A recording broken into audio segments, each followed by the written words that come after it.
Hey, I'm Mimi. I'm Emily. And we're killing time.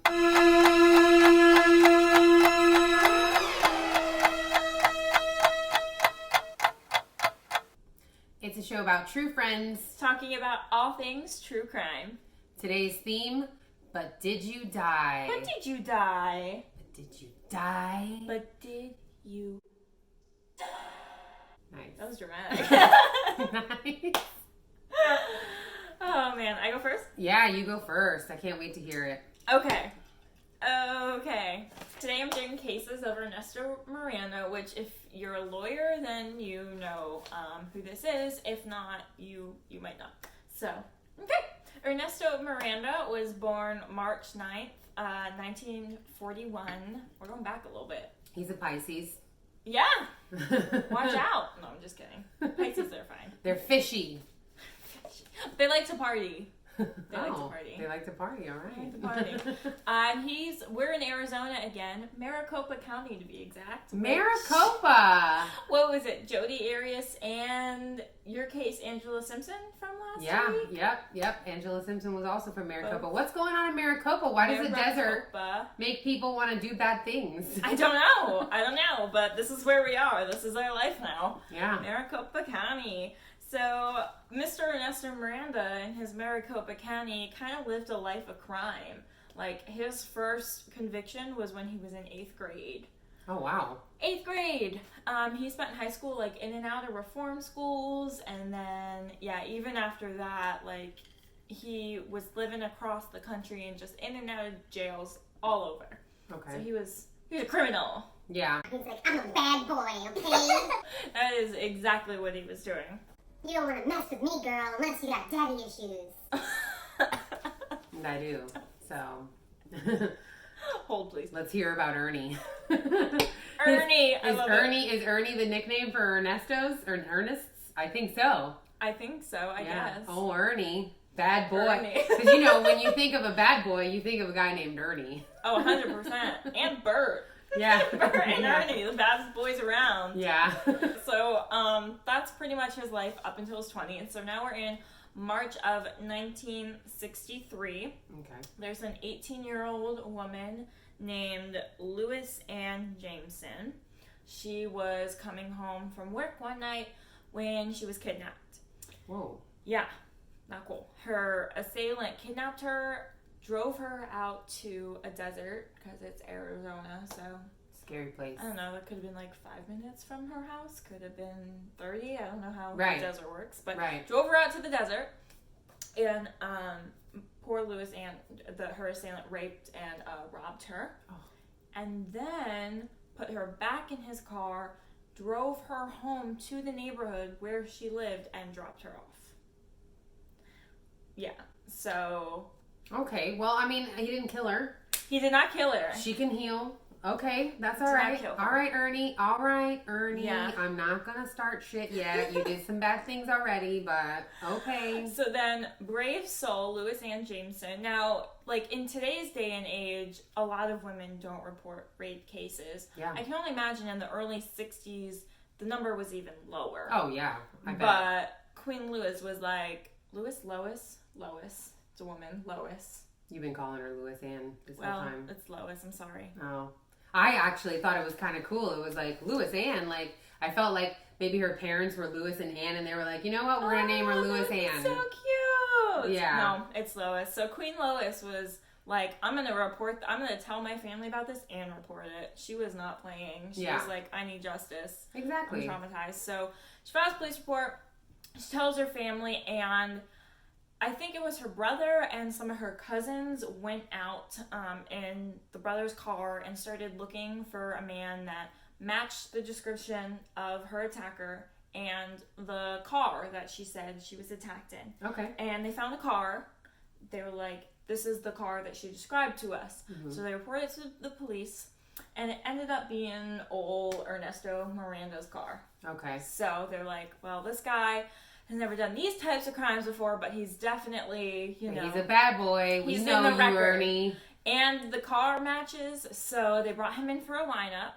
And what did she say exactly? She said that out of all the men in the lineup, Ernesto matched her attacker the most. Okay. So it wasn't like 100% positive ID, but she's like, yeah, that's pretty darn close. Yes. After the lineup, Ernesto asked the police, "How did I do?" Mm-hmm. And they said, "Not good, buddy. Not good." Yeah. So then they bring him in immediately for questioning, without ever informing him of his Fifth or Sixth Amendment rights. Fifth and Sixth Amendment rights are all rights related to criminal proceedings and rights of accused individuals. Okay. So he confessed, right? Mm-hmm. And was appointed a court-appointed attorney, Alvin Moore, for his trial. Okay. And he was in jail. They were holding him. Whatever, but he confessed.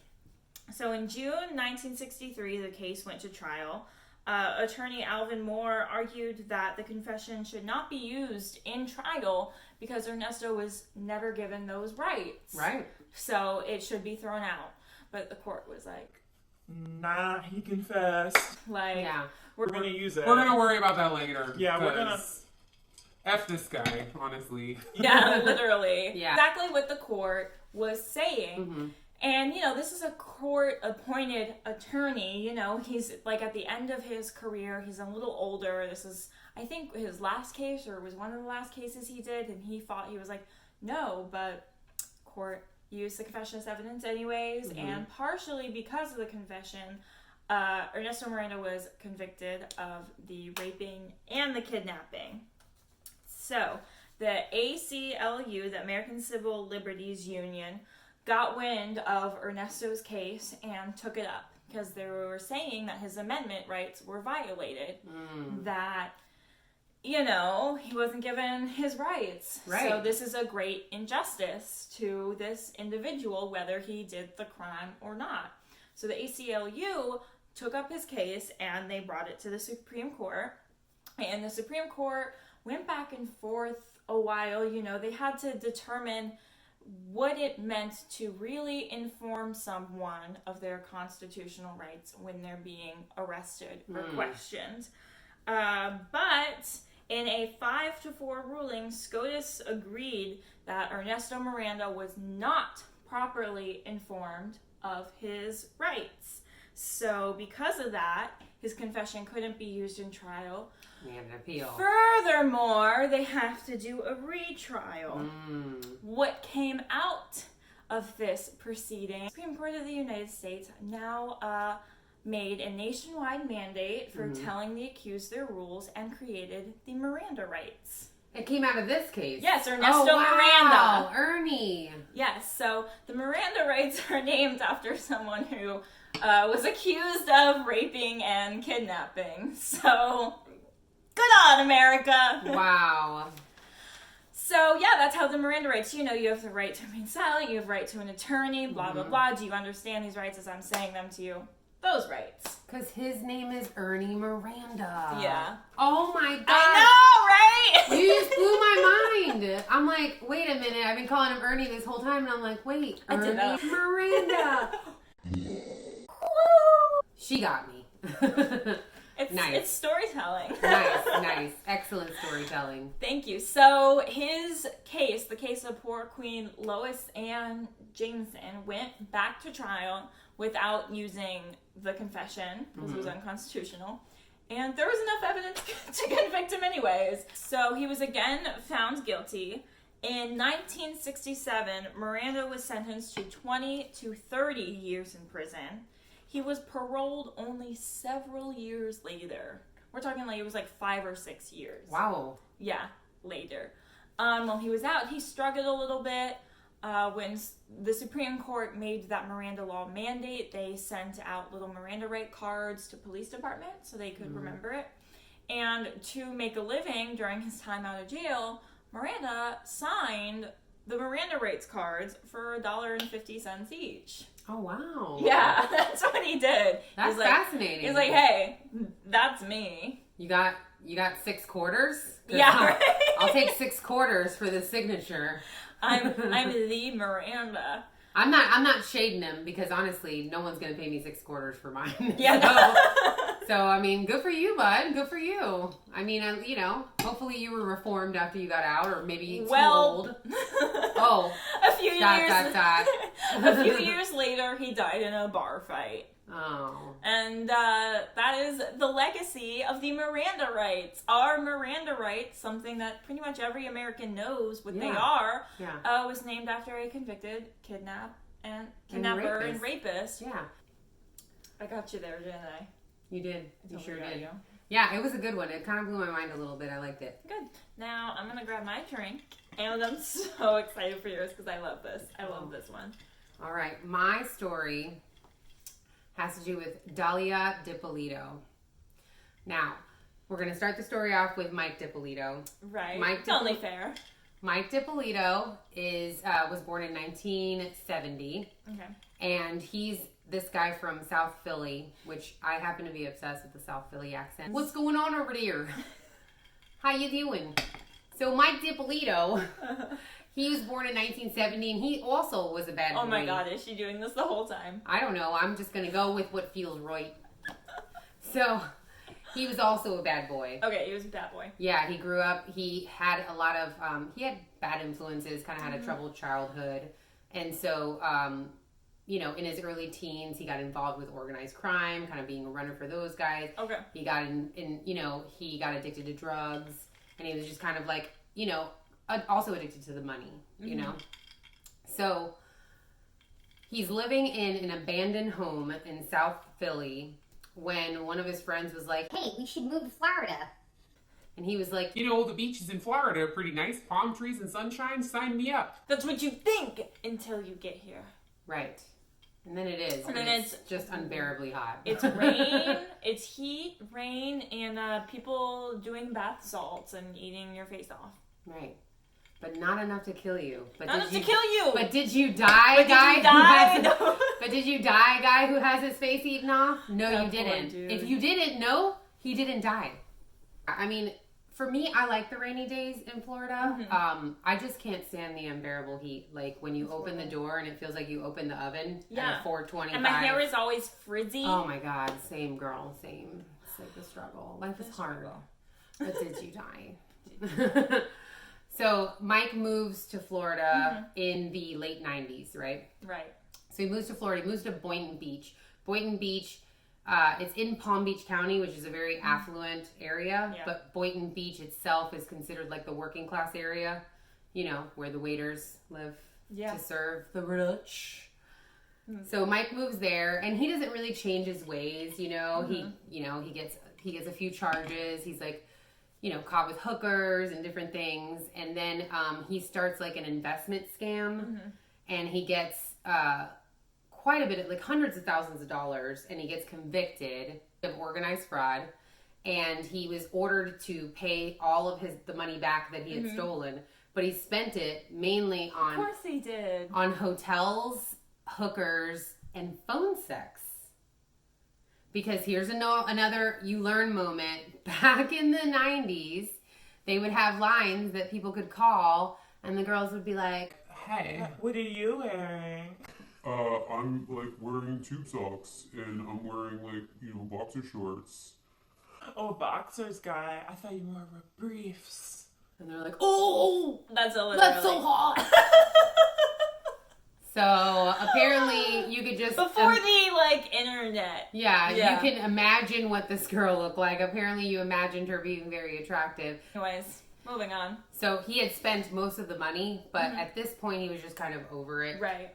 So he decided to change his ways. He got 28 years probation for the organized crime or the organized investment fraud that he had been charged for. I can't imagine. I mean, that's better than 28 years locked up. But right. It's still hey, I'm getting married in Italy. You want to come? No. Freaking can't. No, I can't for 28 years. Maybe I'll make it to your 50th anniversary. So he's ordered to pay it back. He starts, just trying to fix his life. He gets a regular job, and he's working on paying everything back, and he's got everything kind of going pretty well for him. That was in the late 90s that he moved, and he had a few years. Well, in 2008, he meets Dalia. And Dalia was, I 12 years younger than him. It was that much? Mm-hmm. I know, they look good. Whoa. Because he was, let me tell you, Mike Dippolito, he had it going on a little bit. I mean, if you're into like meathead, type, the tan, the buff, you know, he meets her and she is 12 years younger than him, but they look about the same age. Mm-hmm. And they look good together. Dalia Dippolito was a pretty attractive girl. Mm-hmm. Some of the like police officer detectives that were female, they were a little bit shady. They were like, some people might think she's attractive. I was like, ooh, sorry, Dalia. Doesn't that suck though? Like when someone who's like a horrible person is actually like pretty to look at. It's like, why? Yeah. But it means they're more likely to get away with things. That's true. That's true. And it's not cool. People enable an asshole because they're cute. Mm-hmm. Yeah. It's a 30 Rock references, the good looking bubble. Like you can do whatever you want. Yes. Yeah. Oh my gosh, I love that episode. It was Tina Fey's boyfriend or whatever. Yeah. That one. It was so good. Oh my god, I love that So show. Dahlia meets him. She is actually an escort from LA, but he didn't hire her or anything. They just casually met. They spend like a long weekend together. They're like hanging out in Boynton Beach, like around the beach area and stuff. She has to go back to LA, but she goes back to LA. She comes back and she's just like, I'm here. What's up? How you doing? So she said, I'm gonna stay here. Yeah, I think I'm just gonna stay. You want me here? And he was like, yeah, I sure do. Come stay at my house. So please, yeah. So he has this like really nice condo because I said he was like fixing his life. He was like, you know, paying everybody back, saving money, like just trying to get like a better life. Living that probation life. Yeah, just trying to like fix his ways because he's just tired of this life of crime, and he knows that if you mess up again with 28 years probation, you're done. Yeah. You're done. You're going to jail. So Ernesto Miranda got out after only a few years of raping and kidnapping. Continue. Right. So maybe Mike, you should have done a little research. Continue. So he meets Dahlia, right? She goes to LA, pretty much grabs her shit and comes right back. And they're living together. After 4 months of sort of living together and also dating at the same time, they get married. And 4 months. Yeah, they just go to the courthouse. I can't imagine. They didn't plan a wedding. I mean, she comes from a bigger family, and like he really liked her family because she had like a lot of structure and like nice family. Like, you know, he really liked that he was a part of like a family that of like people that were good. However, what's going on there? Because she was also an escort. Yeah. So that was interesting. I did a lot of research. She loved it. She must have loved it. Yeah, I just love it. It's so fun going on dates and like, you know, getting paid instead of like just getting dinner for the sex. So I don't know. So she must love it. So about 2 months after they got married, randomly the cops are knocking on his door because he got an anonymous tip that he was selling steroids, and he was like, "No, these things are real. I don't need steroids. I don't need roids, okay? I just need some water." So anyway, that's his business. But the cops. That's his business. The cops went through all his stuff in his house. They found nothing. So it was a false alarm. They have no idea what happened, but there was an anonymous tip. They followed up on it. He was fine, and he was like. So then he was so stressed out from that. He was just like, Dalia, like, I can't believe this happened to me. And she was like, you know what? We should just go and like, because that's how she talks, y'all. We should just go and like stay in a hotel. And like they go and they're like a half hour away at like a beach resort, really nice place. She was like, you know, it'll help you relax. And like we could totally like have a good time and you know, whatever. And he's like, all right, we'll go. They have really nice water over in the ocean over there. So they dinner. He's coming back into the parking garage. He was pulled over inside of the parking garage because there was an anonymous tip that he had cocaine. And then they checked his car. He had a little bag of cocaine in his wheel well of his car. And he starts crying. He's like, I didn't do this. I didn't do this, please. And he like explains what happened at his home, you know, a couple days earlier. And he's like, someone's trying to frame me. I don't know. They believed him, even though they found cocaine in his car. Which is rare in cases that we've heard of before. Right. So these cops' intuition must have been spot on. Right. And he was just like, he just convinced them that this was wrong. And it was also found on the outside of his car. So that's kind of sus. Right. You know? So, but they believed him and they like let him go. And it was just like, that was crazy. And his wife is comforting him. She's like, she doesn't know what's going on or whatever. Well, then about 2 months later, the police get a call from a gentleman named Mohammed who lives in Boynton Beach. And he says that his friend is trying to get him to murder her husband, but he doesn't feel comfortable about it. I feel comfortable murdering. Yeah, he's like, it's not my thing, okay, guys? I'm a good guy. I don't know why she dumped me. But she's trying to murder her husband, and he doesn't feel good about it, and he thinks that they need to look into it because he thinks that she's pretty serious, you know? Pretty serious, I'd say, if someone's like, can you murder this guy for me? Yeah. So upon investigating, they couldn't really do anything without Muhammad because he was the only contact that she had regarding this. Yeah. So he wears a wire and has surveillance camera in his car, and he's just like talking to her, Dalia. but he's like talking to Dalia, but he's kind of like sad and serious and all this stuff, and she's like, what's the matter? Like, can you just smile? Like, just smile really big, you know? And he's like, well, I mean, we're talking about murder, Dalia. Like, it's not really something to smile about. He tells her, I don't want to do it. Like, I don't want to be associated with it. But I know a guy, good friend of mine, he could do it, you know? So she was like, okay, we'll call your friend and like, we can totally go. It's like, blah, blah, blah. And he's like, you're serious. She's like, totally serious, right? So then an undercover agent poses as the hitman, and he meets with her, and they also meet in a car, right? Right, they meet in a car also. He's also wired, but this camera shot is like perfect view of this beautiful girl, Dalia.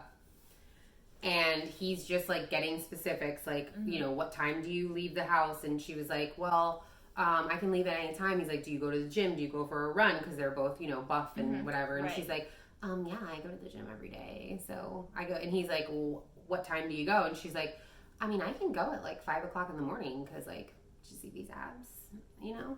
And he's like, direct quote. Yeah, and he's like, all right, 5 in the morning, like you go, don't come back for like an hour, and I'll make sure the job is done. Are you sure? Because like once you like do this, there's no turning back. Like, are you sure? And she was like, oh my God, I'm like 5,000% sure. And he was like, all right. So then, this is where it gets good. So then the cops decided to stage the murder. Like, not just catch her on conspiracy to commit murder. She already had the money. That, like, it was already exchanged. I love whoever in the was it Boynton Beach Police Department? Had a background in drama. They must have, because... He's like, I've got the perfect setup. Just keep telling. I love it. I love it. So, coincidentally enough, the show Cops was in that police station recording. Now, back in the 90s and 2000s, there was a show called Cops. Do you not know what Cops is, guy? It's been canceled. Oh my God, you're right, it has. Yeah. So there was a show called Cops. I'm sure many of you know it because it was around for like 20-something years. What you gonna do? Bad boys, oh, what you gonna do? Yeah. So there was a camera crew that would follow cops during real arrests. And they decided to be in on this setup of like hiring a hitman to be there. So like, it's like a made-for-TV movie. It's basically so all of this case. Yeah. So they like, she leaves for an hour. They set up the house. They like put, you know, they knock on Mike's door and they're like, "Sir, you gotta get out. We're getting you out of here because your wife is trying to kill you and she hired a hitman." And he was like, "I don't believe it. She loves me." And he was like, "Nope, your wife is trying to kill you. You're going to see all of it. Like, we're going to show you the proof. You need to come with us." So then they, like, caution tape the whole place, police outside, and the show Cops is there. And the show Cops is the one who's filming this whole bust, right? So she comes out, and she's all, like, beautiful in her little, like, perky boobs and her little workout outfit. And she's just like, "I don't even know what's happening." And they were like, "Ma'am, do you live in this apartment?" And she was like, "Yes, I do." And they were like, "Your husband's been shot and murdered." And she was like, "Oh my God!" throws herself into the police arms. Yeah. Google it. That's exactly how she does it. You can watch it on the show Cops. Yeah, you can watch it on the show Cops. It's all over YouTube. It's hilarious, right? Which I love the Dateline episode on Dalia because they started with this footage. They're like, look at this grieving woman who just found out her husband's been murdered. Like, oh my God. But she had real tears, okay? Dalia, why didn't you take some acting classes? Like, you could have done She's something. from LA. Yeah. She could have been... I don't know, but she had some real tears. So maybe she did go to acting school. I don't know. She was like, oh, and then she was like, can I go and like see him? And they were like, no, ma'am, he's dead. Like, there's an investigation. You can't come. But we need to ask you some questions so we can find out who did this, right? So they bring her back to the precinct. And she's just like, I don't know. Like, I don't know. Like, we had a great marriage and I don't know what's going on. And, you know, they like gave her a little bit of time to like see if she would like come clean, and she just wouldn't come clean. And then they were like, okay, we're not playing with you anymore. So here's all the surveillance. We know that you actually hired a hitman to have your husband killed. And she was like, no, I didn't. So believe me. And they were like, no, we have so much evidence. Like, please just come clean and say what you did. And she was like, I don't know. I didn't do anything. Oh my God. What are you talking about? See these abs? Like, I have endorphins, whatever. So they were like, all right, that's it. We're not joking with you anymore. They show her the surveillance and the camera's like pointed towards her. And she's like, 5,000%. That she wants to kill her husband. And she was like, yeah, I didn't do that. And they were like, this you? But this is you. And she's like, no, I didn't do anything. And they were like, oh, okay. So then the door opens, right? The door opens of the room where they were questioning her. And it's Mike Dippolito from South Philly. And she's like,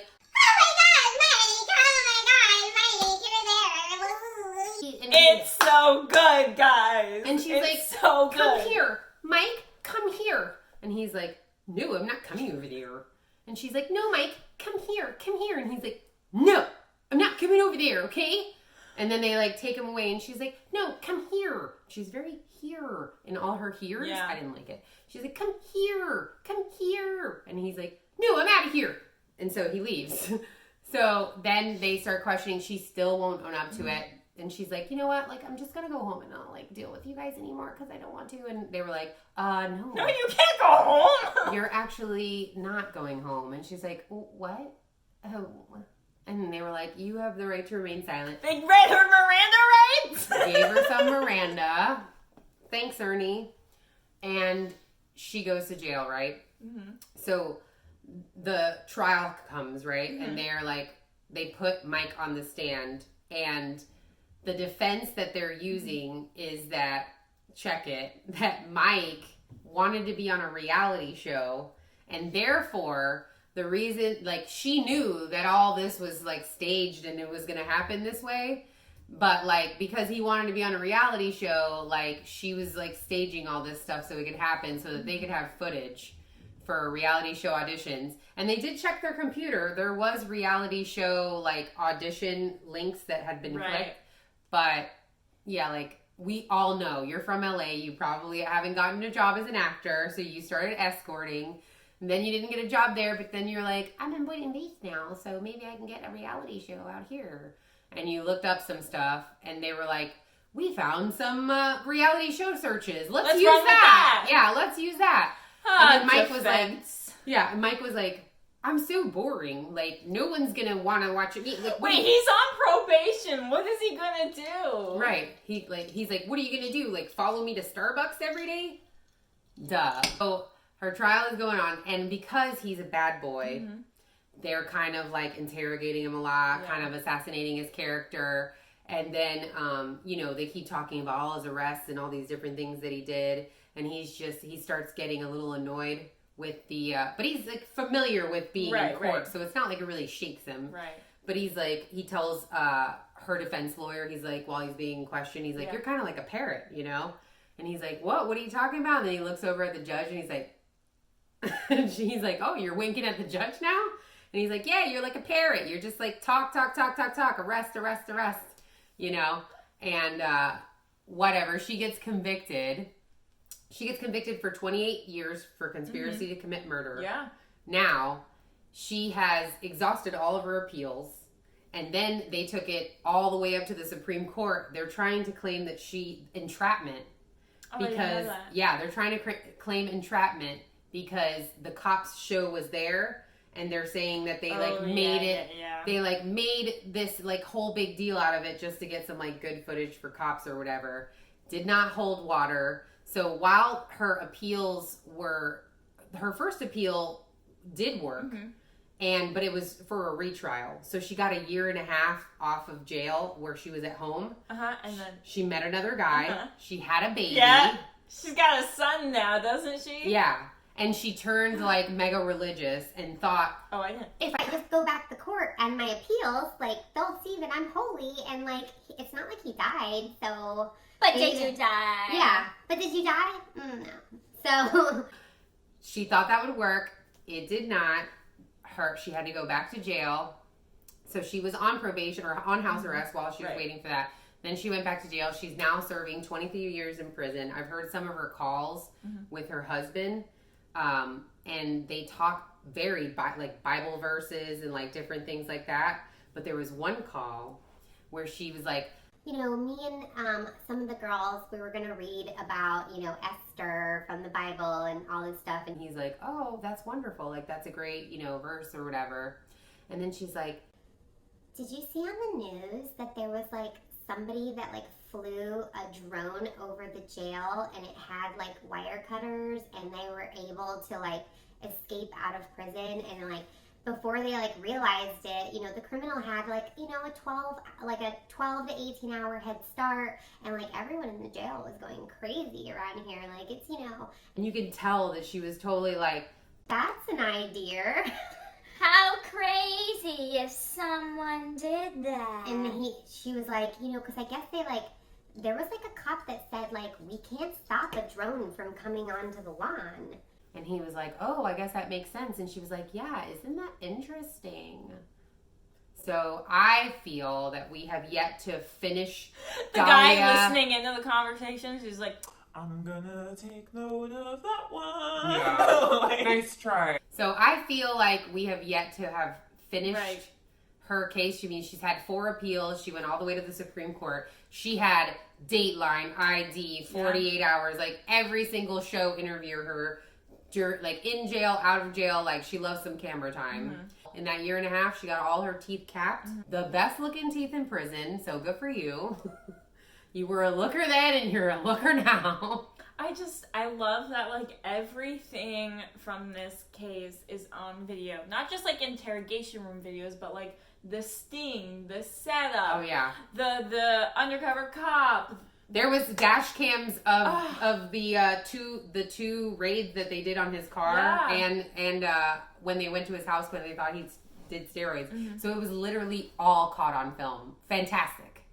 But yeah, that is the story of Dalia Dippolito and Mike Dippolito. It's so crazy. That was so good. You did that so well. Thank you so much. Thank you. I've been working on my Philly accent just for this show. Well, it was perfectly annoying. Thank you. You're welcome. So that was my story. It was great. Dalia's a naughty, naughty girl, and she got busted hard. I mean, just like the angle is all her. There's no questioning it. Unless she has an identical twin sister, which she does not.